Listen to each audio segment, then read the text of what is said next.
Hi guys, welcome to the JWM Detailing channel and welcome to my first video.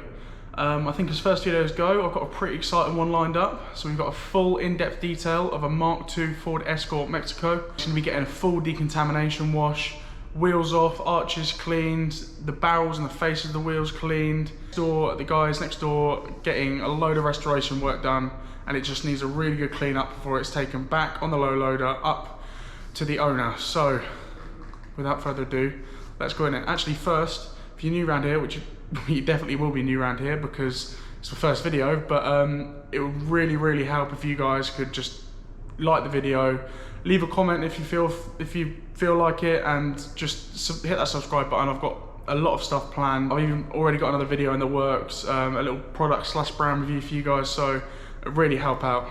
Thank you very much. Let's get in the video. So we're just jacking the car up.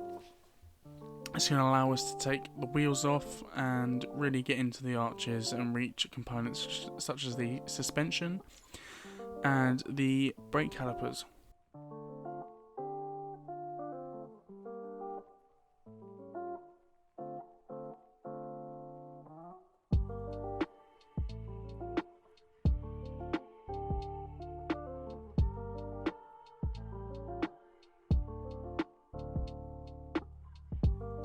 So wheels off, taking it over now, and I've laid it down on a folded up towel on top of an upside down bucket. This is going to keep it raised off the ground and protect the face of the wheel while we clean the barrel.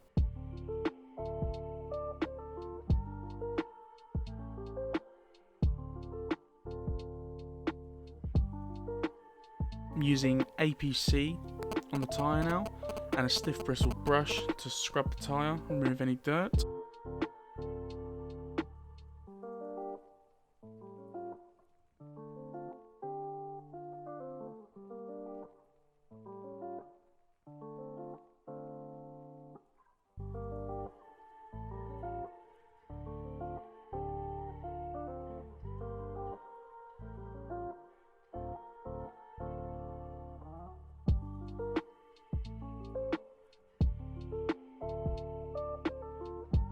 So I'm also using the same APC on the wheel itself. I'm not going to use any iron removers or high alkaline wheel cleaners, simply because the front of the wheel has some exposed aluminium on it and I don't want to be leaving any marks or risk leaving any marks on the exposed metal.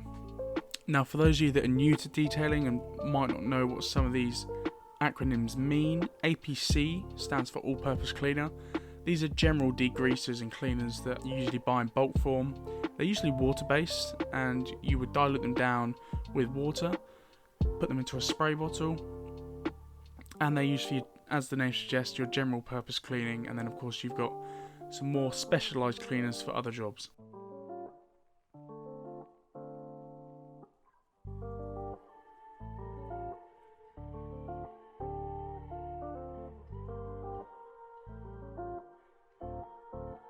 Giving the rear of the wheel a rinse down now before we flip it over and start on the other side.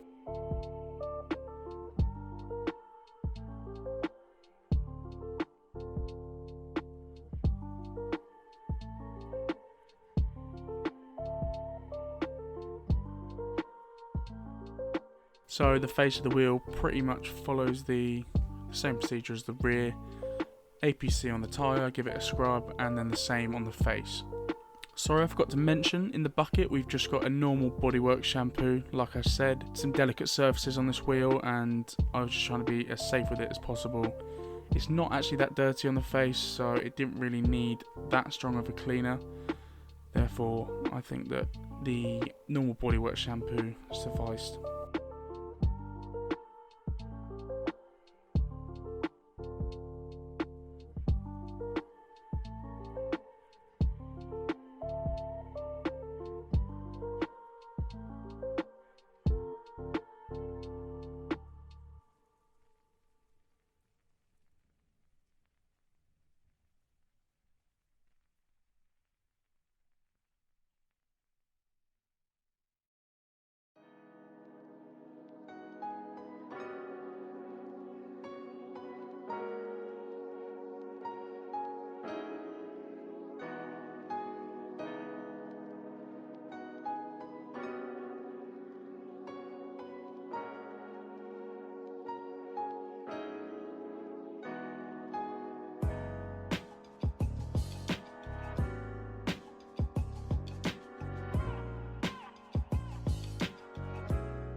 again rinse that down, and the same was repeated on all of the other wheels. In that pump sprayer, we've got max powered traffic film remover diluted at 10:1, which is covering the entirety of the arch, suspension components and the brake caliper in this stuff. That's just going to help break down any of the dirt in the wheel arch, any of the loose stuff, and then it can be rinsed away prior to contact washing, making the cleaning process easier.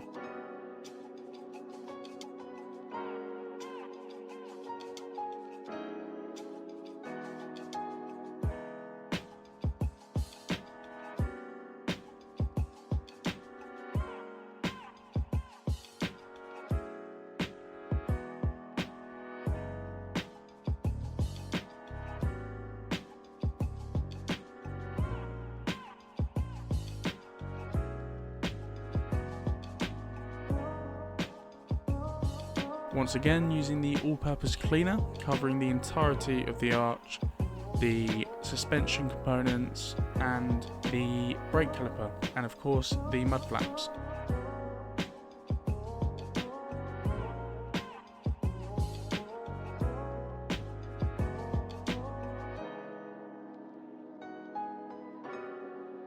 Now I'm just using the barrel brush to get up inside the arch. This is a brush I'd usually use to get in between the spokes and clean any normal wheel. But of course in this case the wheel was removed so we could easily access the back with a normal detailing brush. The inside of the arches weren't actually that dirty, seeing as it was mainly just dust that built up in there from being sat inside the workshop.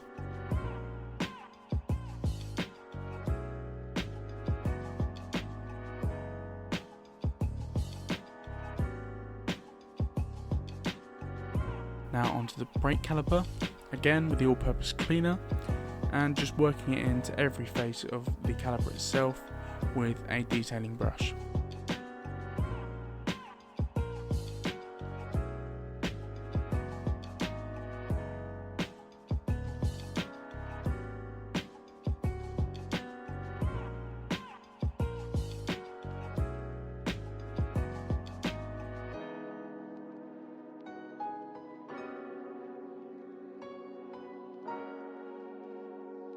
You saw me there just not really putting much effort into cleaning the coilover.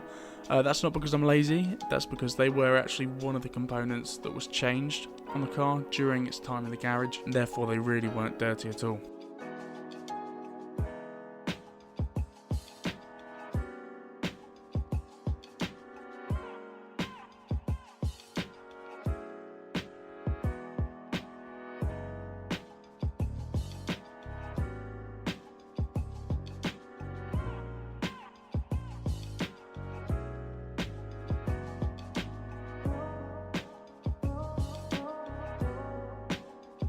Great work there, blocking the camera, sorry about that.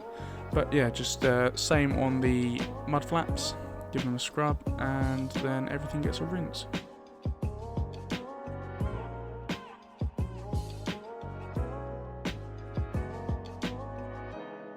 Now, pre-wash time. In the snow foam lance, I have got Alien Magic Tsunami Citrus Snow Foam. That's at a dilution ratio in the bottle of 10:1. So 100 millilitres of product and 1 litre of water. Now, my apologies here. I had actually poured the product into the bottle, then added water. It's quite a thick product though, and I hadn't agitated the bottle enough. Therefore, the product was left at the bottom, and that foamy shot you got of the roof there, that was the majority of the product being expelled at once, and what followed was a bit of a watery mess. Might have just been stage fright first day filming, but it's definitely a mistake I've never made before. However, saying that, I usually use Built Hamber Auto Foam, which is a lot thinner and pretty much just mixes itself when you add the water. So yeah, sorry about that. But anyway, just using a bit of APC on a smaller detailing brush to get into the grooves of the front grille.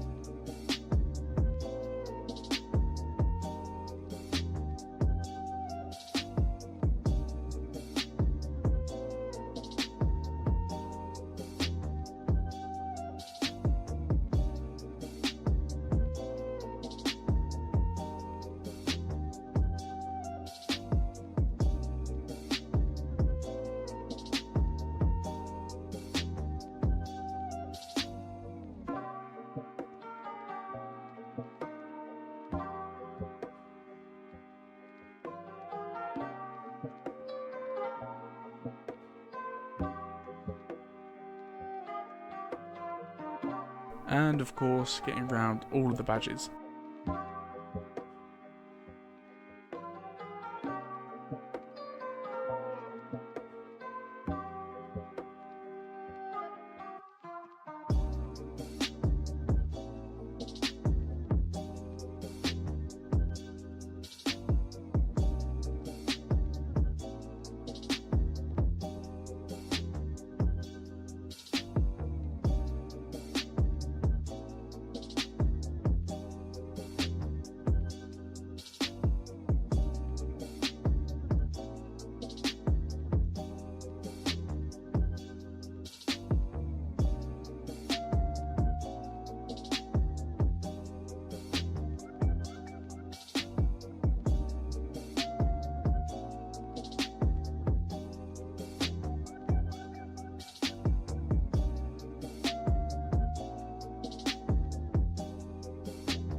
Following that slightly disappointing pre-wash stage and a rinse down, it's now onto the contact wash. We've got, as per usual, a wash bucket and a rinse bucket, and I'm using a synthetic wool mitt.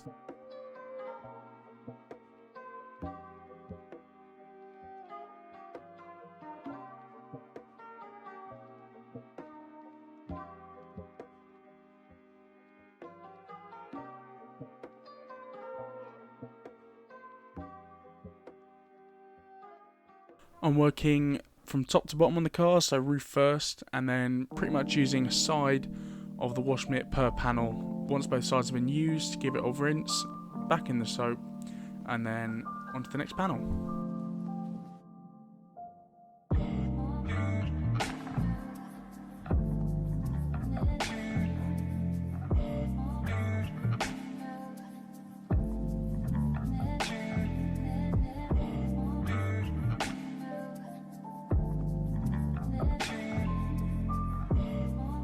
Now it's onto the first stage of decontamination, and we're using an iron fallout remover to break down iron particles that have embedded themselves into the paintwork. After leaving the iron remover to dwell and then rinsing it away, we're moving on to the clay bar stage. I do apologise about these clips, some of them being very short, some of them being quite long. As I say, first video, getting used to filming everything, I sort of at points realised, wow, I haven't got much battery left, I should speed this up and get inside so I can put the camera on charge. So, sorry again.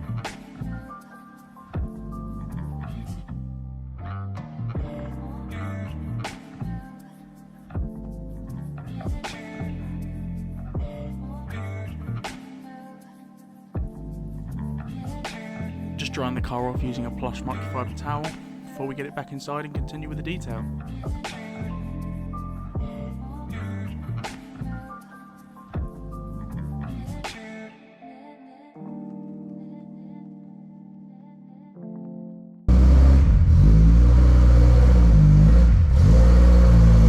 Now the car's inside, we can see the full extent of the damage to the paintwork. Very swirled, dull in some areas, and some deeper scratches as well. Our main aim today is just to get rid of the swirls and brighten up the paintwork with that single stage polish. We won't be able to do much to the deep scratches.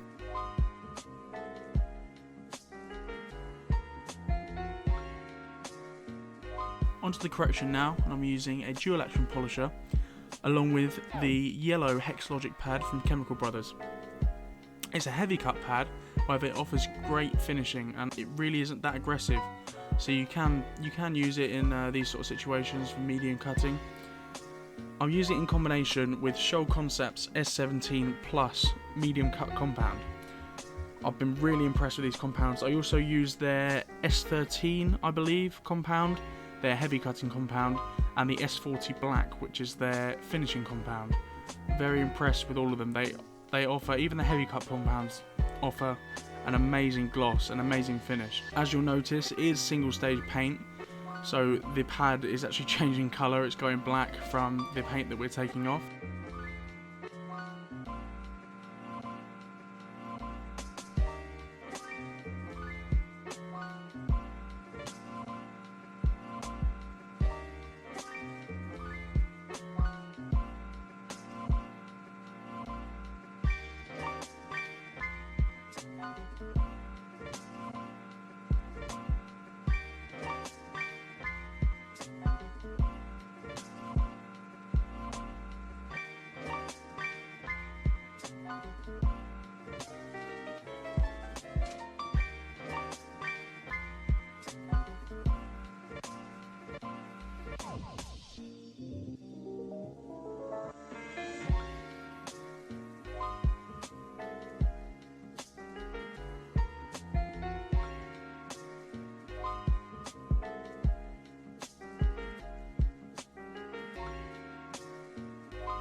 So with each pass, I'm adding around 4 dots of compound onto the pad itself, and then dabbing it over the paintwork to spread it out before setting the machine to speed 1 and just using that to evenly spread the compound over the surface.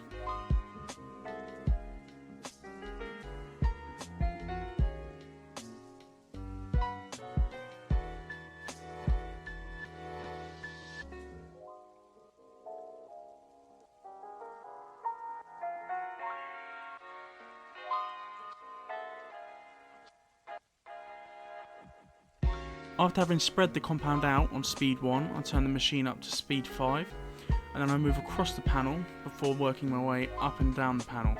This way, everywhere gets evenly covered in all directions. If there's any specific areas that I think need a bit more attention than others, then after doing my main passes, I'll move to those areas and work the machine over them a bit more. Also in this scenario, I'm just being very cautious of that rubber trim around the window. Not only do I not want to get any compound onto that rubber trim because it can actually stain it, but you never know, even after a thorough wash process, you never know what sort of grime is going to be hiding underneath some rubber trim like that. And if you do manage to tap it with your polishing pad, the actual motion of the pad can vibrate the rubber itself and actually remove some of the dirt from underneath that rubber. That then gets scrubbed into the paint, and at that point you're doing more bad than good. So you're not actually polishing, you're in essence almost like sanding the paint, which really is not what you want to do.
As you can see there, the pad, like I said earlier, changed colour slightly, just from the actual black paint being removed.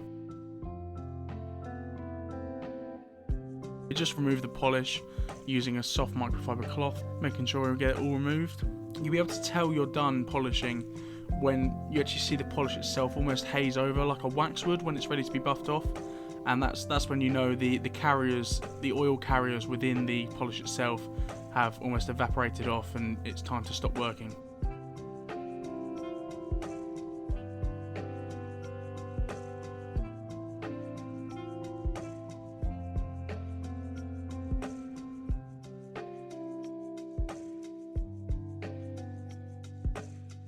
Now on these more concave areas, such as the curvature of the wheel arches, I switched to a 3.5 inch pad on a 3-inch backing plate on the dual action polisher again. This just helps me get into that crease, which I wouldn't be able to do with the 5-inch pad that I usually use.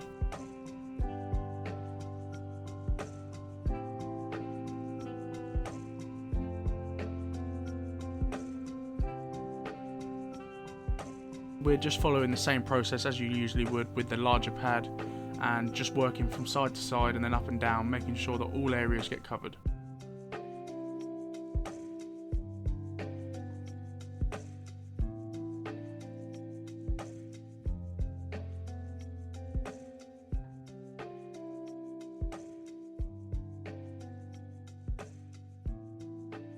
On the even tighter areas and around the rear, around the badges, I'm using a rotary polisher which actually has 1-inch backing plate, 2-inch backing plate and 3-inch backing plate. This allows me to really get into the smaller areas. It also has an extendable arm on it, meaning that I'm able to get into areas that I wouldn't be able to with the large head of the other polisher.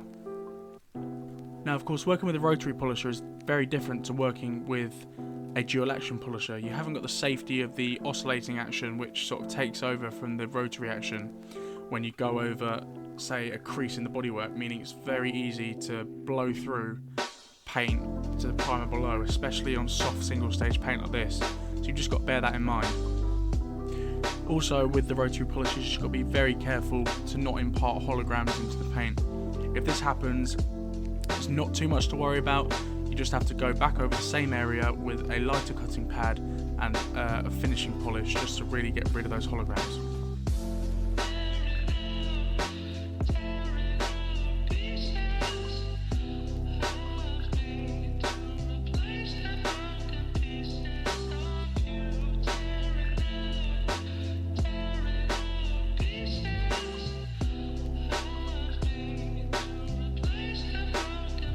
So following the correction process, we move on to the last stage of protection. In this case, I'm using Built Hamber Finesse wax. It's a very durable wax this, gives up to 6 months of durability, and it's also going to bring out a lovely gloss on paintwork.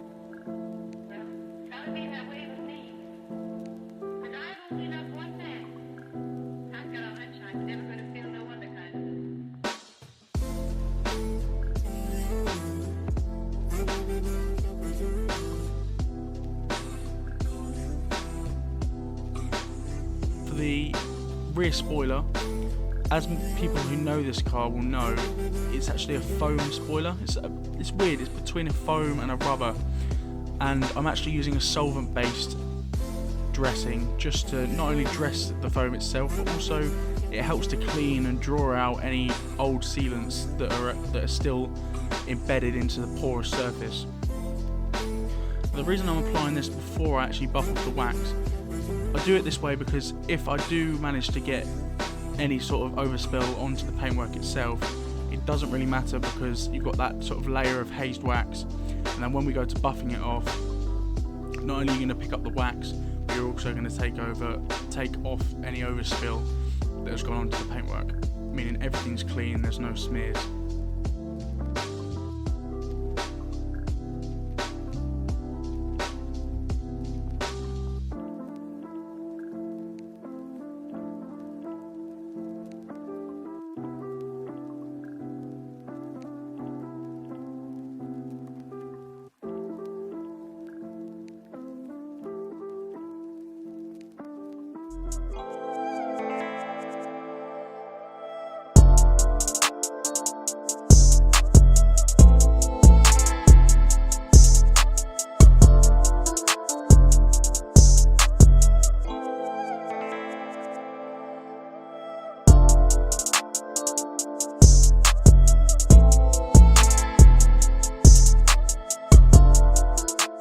So there you have it. That was a full in-depth detail of a Mk2 Ford Escort Mexico. I really hope you enjoyed that video as much as I enjoyed making it. It's a pleasure to work on every car I get into this unit, but when you get to work on a car like that, it just really is something special. If you enjoyed what you saw today, please don't hesitate to subscribe, leave a like, leave a comment. It really does help out. Like I said, I've got more stuff planned. I've got a product / brand review lined up for you guys. In the meantime as well, if you'd like to go and follow my Instagram, JWM Detailing. So yeah, that was my first video. I apologise about some of the clips. I'm still getting used to timing the actual job around filming as well, and of course the camera battery running out, timing stuff like that, little things, but I'm sure we'll get there in the end. But apart from that, I hope you enjoyed that video, and I'm going to aim to improve with every video I make. So I'm still learning with the software I'm using to edit the videos, and also the camera I'm using, so the videos will improve as we go on. But I really hope you enjoyed it, and like I said, leave a like, leave a comment. It really does help out, and I'll see you soon.